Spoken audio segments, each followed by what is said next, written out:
Hello friends, कशा आहात?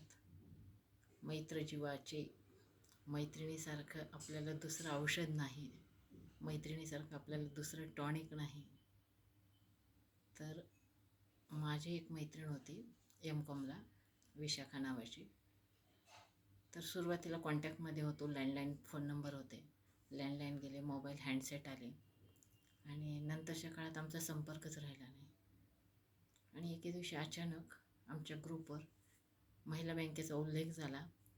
तर मग मी ग्रुपवर टाकलं का, अगं माझी मैत्रीण ती महिला बँकेत होती आणि कोणी मला तिचं कॉन्टॅक्ट नंबर देता का? तर माझी एक मैत्रीण खूप तत्पर, जयश्री नावाची, तिनं मला तिचा फोन नंबर दिला. आणि काय आनंद झाला सांगू तुम्हाला, तो शब्दात वर्णन नाही करू शकत. तिच्याकडून जसा नंबर घेतला आणि मग मी आणि ती मैत्रीण खूप वेळ बोलत राहिलो. बोलत असताना तिनं उल्लेख केला की तिनं स्वेच्छानिवृत्ती घेतलेली आहे, बँकेत जॉब करत होती ती आणि आता ती मुलाकडे पुण्यात राहते. मग माझंही जाणं पुण्यामध्ये झालं. मग 8 मार्च महिला दिनी तिचा मेसेज आला, महिला दिनाच्या शुभेच्छाचा. आणि मला क्लिक झालं की अरे, ती आपली फ्रेंड इथं पुण्यातच राहते, आपण एकदा कॉल तर करून बघूया.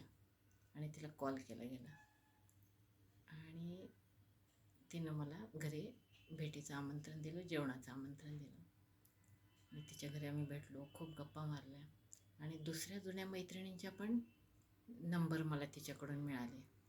Thank you Ashwini, thank you Vishakha, thank you Anuradha, thank you Jyoti, Ujjwala, Rupa. खूप साऱ्या मैत्रिणीचे मला नंबर मिळाले आणि मी आणखी तरुण झाल्यासारखे वाटत आहे.